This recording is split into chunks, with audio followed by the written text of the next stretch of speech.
안녕하세요. 썰스타그램입니다. 오늘의 사연 시작해 볼게요. 곧 또 명절이 찾아오네요. 예전에 전 이렇게 명절을 앞둔 달이면 미리 스트레스를 받고 있었습니다. 명절만 떠올리면 내가 결혼을 왜 했나 하는 생각뿐이었죠. 왜냐고요? 우리 시어머니 때문입니다. 시어머니는 이상하게도 명절만 되면 아프시거든요. 처음엔 이렇게 생각했어요. 시어머니도 누군가의 며느리였을 테고 명절 증후군이 없을 수 없잖아요. 그래서 그런가 보다 했습니다. 올해가 제가 3년째 맞는 명절들이었거든요. 이제까지 한 번도 친정에 제때 가보지를 못했어요. 시어머니가 그때마다 아프셔서요. 그런데 속상하고 조금 짜증이 나긴 했지만 사람이 아프다는데 더 나쁜 생각하기는 힘들었습니다. 여튼 그렇게 결혼하고 처음 맞는 명절은 남편도 미안해하면서 어쩌겠냐고 엄마가 아프셔서 못 가니까 다음 명절에는 꼭 저희 친정부터 가자고 하더라고요. 그래서 알겠다고 했습니다. 번갈아 가면서 명절에 시댁 먼저 친정 먼저 이렇게 다니는 것도 나쁘지 않다고 생각했거든요. 시어머니는 전에 대상포진을 좀 심하게 앓으셨다고 들었고 그 이후로 조금 무리하거나 신경을 쓰면 그 자리가 신경통처럼 아파서 아예 눕는다고 하셨어요. 그리고 이석증도 있으신데 그게 1년에 한두 번씩은 꼭 말썽을 일으킨다고 했고요. 여튼 이렇게 그 다음 명절이 찾아왔습니다. 지난번에 시댁 말고 친정부터 다녀오자는 남편의 말이 있었기 때문에 친정부터 가나보다 하고 명절 휴일 전부터 준비를 했어요. 그런데 딱 그때 전화가 왔습니다. 시어머니가 아프시다고요. 그래도 우리 친정 그냥 먼저 가자고 했어요. 제가 나쁜 년일지도 모르지만 위독하신 게 아니라면 저도 저희 집에 꼭 가고 싶었거든요. 그랬더니 시어머니에게 전화가 왔습니다. 다 죽어가는 목소리로 몸이 너무 아파서 아무것도 못하겠는데 시아버지는 어쩔 수 없이 아픈 시어머니를 두고 차례 지내려고 미리 가셨다고 하는 거예요. 그러면서 와주면 안 되겠냐고 부탁을 하시더라고요. 남편도 이번 딱 한 번만 그렇게 해주면 안 되겠냐고 하길래 솔직히 속은 부글부글 끓었지만 이번 한 번이다 하고 갔었습니다. 이석증인 것 같다면서 어지럽다고 꼼짝 못하신대요. 그래서 연휴 내내 남편과 시어머니 병수발 들다가 시간을 보냈어요. 저라도 친정에 다녀오고 싶었지만 결혼하고 얼마 안 됐던 때라서 사실 그렇게 하면 내내 미움 받을까봐 걱정돼서 꾹 참았습니다. 제가 그때 그냥 한번 짜증내고 혼자라도 친정에 다녀왔었어야 했는데 말이죠. 여튼 그렇게 두 번째 명절도 어이없이 보냈습니다. 제가 전업주부였다면 이렇게 속상하지도 않았을 겁니다. 어떻게든 시간을 내서 친정에 명절 연휴 다음에라도 다녀올 수 있었을 테니까요. 하지만 저는 직장에 다니고 있어서 그럴 수도 없고 주말을 이용해서 다녀오긴 했지만 명절에 저희 집도 북적북적 명절 분위기 느끼고 싶으셨을 텐데 죄가 없으니 아직 결혼 안 난 제 여동생과 셋이 보내셨을 생각을 하니까 속상하더라고요. 친정 부모님도 내심 속상하신 것 같았지만 사돈이 편찮으시다고 하니 어쩔 수 없다 받아들이셨던 것 같더라고요. 여튼 그렇게 또 명절이 돌아왔습니다. 그런데 또 아프시네요. 아니 정말 궁금해지더라고요. 대체 왜? 왜 명절에만 아프실까 하고요. 평소에도 자주 아프신 분이라면 제가 그러려니 하겠어요. 평소에는 너무 잘 지내세요. 등산 다니시고 취미생활 하시고 집에 한시도 안 계시고 밖으로 도는 분이에요. 그런데 또 아프시답니다. 나이가 들어서 그런지 마음도 약해지고 저희 부부가 꼭 같이 있어줬으면 좋겠대요. 이때 처음으로 외아들과 결혼한 제 자신에게 화가 났습니다. 자식 하나 있다 보니 남편도 그렇고 시어머니도 그렇고 서로 너무 의지를 하는 겁니다. 그럼 시아버지는 뭐 하시냐고요? 이번에는 친구분들과 낚시 모임을 떠나셨대요. 아프신 건 낚시 가신 이유라서 어쩔 수가 없었다고 하시면서 그러십니다.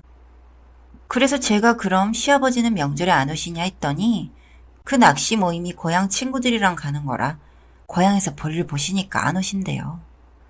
네, 그렇게 저는 또 친정에 못 갔네요. 이번에는 그냥 맘먹고 남편에게 맡기고 가려고 말씀드렸더니 화를 내시더라고요. 지난번에는 약한 척 하시더니 이번에는 화를 내시면서 이러시더라고요. 여자가 시집을 왔으면 이 집 귀신이 되어야 하는데 너는 맨날 친정 못 가서 안달이냐고요. 주말이나 이럴 때 가면 되지. 이렇게 아픈 시어미를 두고 게다가 남편까지 두고 혼자 친정에 가려고 하는 게 말이 되냐고요. 친정 부모님이라고 남편 두고 혼자 하면 좋아하시겠냐면서 혹시 친정 부모님이 오라고 하시는 거냐고 그러시더라고요. 그래서 그건 아니지만 저희 집도 명절에 저만 기다리고 계셔서 그런다고 했더니 획 돌아 누우시더니 그래 그럼 가라.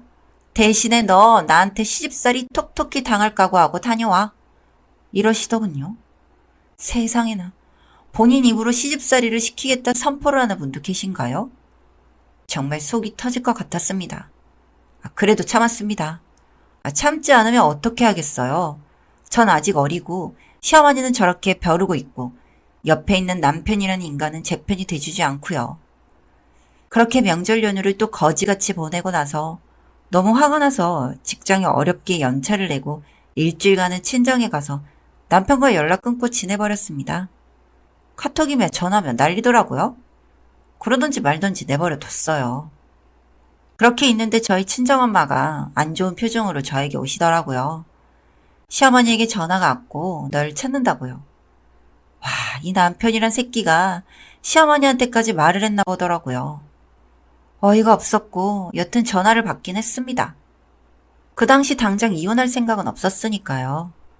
받았더니 시어머니의 폭언이 시작되었습니다. 그렇게 시집 왔으면 그 집안이 귀신이 되어야 한다고 말했더니 남편까지 내팽개쳐 두고 결혼한 여자가 지네 친장에 쏙 숨으면 다냐고요. 시집살이 시키겠다고 각오하라는 말도 우습게 들렸냐면서 가만 안 두겠다고 하더라고요. 그래서 시어머니에게 말씀드렸습니다. 아무리 며느리 돌이라는 게 있다고 하더라도 이렇게 명절 때마다 자기 친정에 못 가는 며느리는 없을 거라고요. 시어머니가 아프셨을 때 돌봐드리는 건 당연하지만 한 이틀이라도 간병해드렸으면 어머니도 저희 친정을 무시하는 게 아니라면 가라고 하셔야 하는 게 맞지 않냐고 했습니다. 그랬더니 어린 년이 아주 맹랑하게 말대꾸 한다고 하시더라고요. 저 살면서 2년 전 소리 못 들어보고 컸습니다. 저희 집 딸 둘 키우시면서 저희 아빠도 항상 좋은 말씀만 하셨어요. 그런데 제가 뭘 어쨌다고 저러시는 건지 너무 화가 났습니다. 그렇게 대판에 대고 시어머니는 절 가만두지 않겠다 으름장 놓고 전화는 끊었습니다. 바로 남편에게 전화 오더라고요. 시어머니가 말했겠죠? 본인이 통화했으니 네가 전화해도 받을 거라고요. 이 새끼가 이렇게 마마보이인 줄은 정말 몰랐습니다.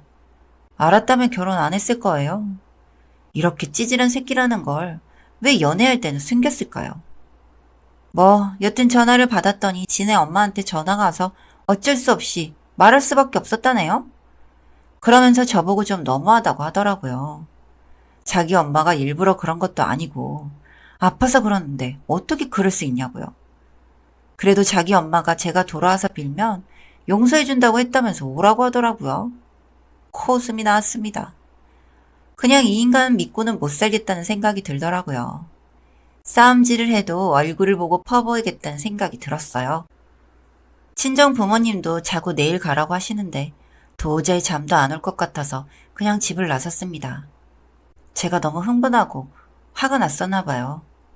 가는 길에 앞차 사고가 나버렸어요. 앞차가 정지해 있는 걸 못 보고 받았는데 속도는 이미 줄인 터라 큰 문제는 없었지만 보험회사 부르고 또 난리가 났죠. 그렇게 사고 처리를 하던 중 블랙박스를 보게 되었습니다. 그러다가 정말 흥미로운 소리를 듣게 됐네요. 명절 이틀 전쯤이었던 것 같아요. 차 안에서 낯익은 목소리가 들리는 겁니다. 시어머니와 남편의 대화였어요. 생각해보니 이날 시댁에 들러 뭔가를 가지고 온다고 했던 날이었던 것 같았습니다. 그런데 그 대화 내용을 듣고 저는 소름이 돋았습니다. 아들, 이번 명절은 어떻게 할 거야? 엄마가 또 아프다고 하면 될까? 그 방법밖에 없지 않을까? 그런데 또 통할지 모르겠어. 매번 다음번엔 장인어른 댁에 먼저 가자고 해놨는데. 아이고, 그래도 시엄마가 아프다는데 지가 뭘 어쩌겠니? 안 오고 배기겠어? 모르겠어. 여튼 엄마가 잘해봐. 명절에 나도 쉬고 싶은데 운전 몇 시간 해서 장인어른 댁 가는 거 힘들고. 아, 몰라. 하여튼 불편해. 알았어. 엄마만 믿어. 너희 아빠한테도 말하면 안 된다. 알겠지? 여튼 반찬 잘 챙겨가고 내일쯤이나 전화할게. 알았어, 엄마. 참, 듣고 있는데 기가 차더군요. 이 미친 인간이 일부러 계획을 한 거였더라고요. 참, 쓰면서도 웃음이 나오네요.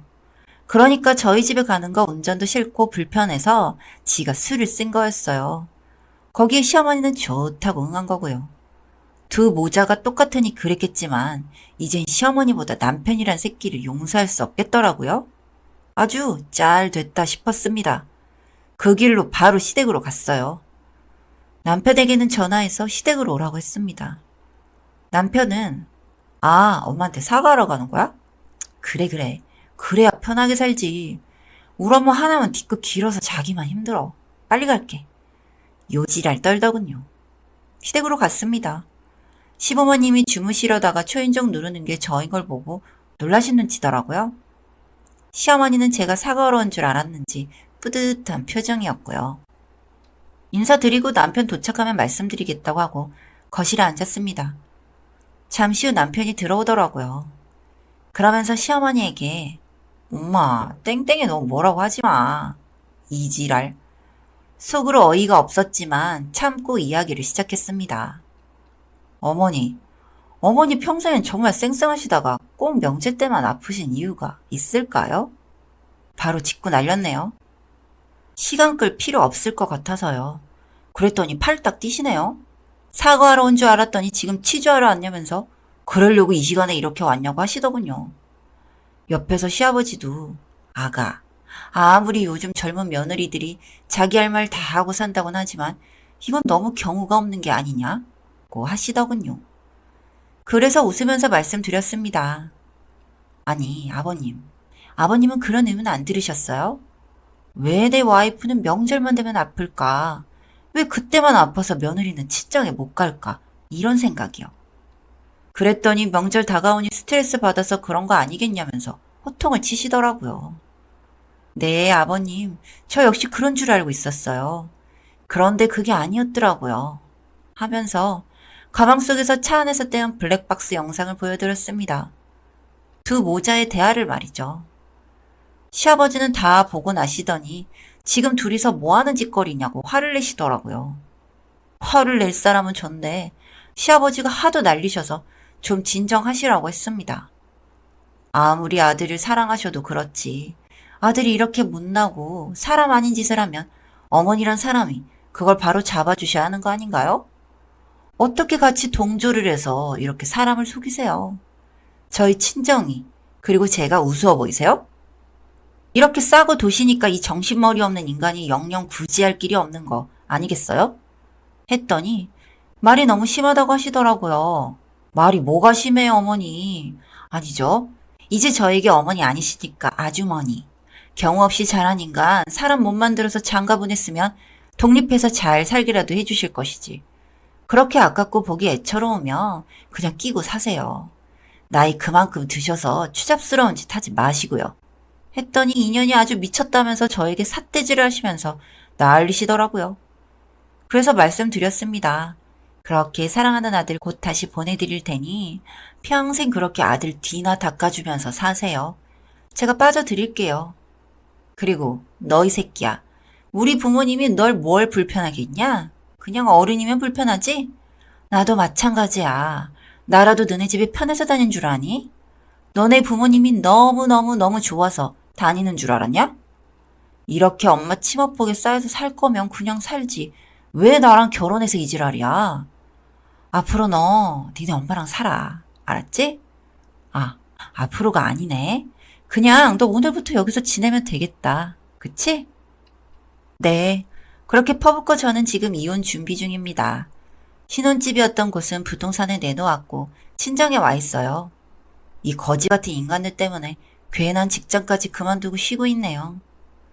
도저히 화가 나서 직장에서 일을 할 수 없는 상태가 되어버렸거든요. 몇 년간 그 두 모자의 깜찍한 연기에 속아 넘어간 제가 가장 멍청한 년이죠. 그날 사고가 안 났다면 저는 지금도 친정에 한번 못 가는 그런 멍청이로 살고 있었겠죠. 그 뒤에 질척질척하고 더럽고 치사한 이야기는 적고 싶지도 않네요. 빨리 이혼해버리고 정말 다 털어버리고 살고 싶습니다. 이렇게라도 털어낼 수 있어서 다행이란 생각뿐입니다. 여기까지 썰스타그램이었습니다. 구독과 좋아요 부탁드릴게요.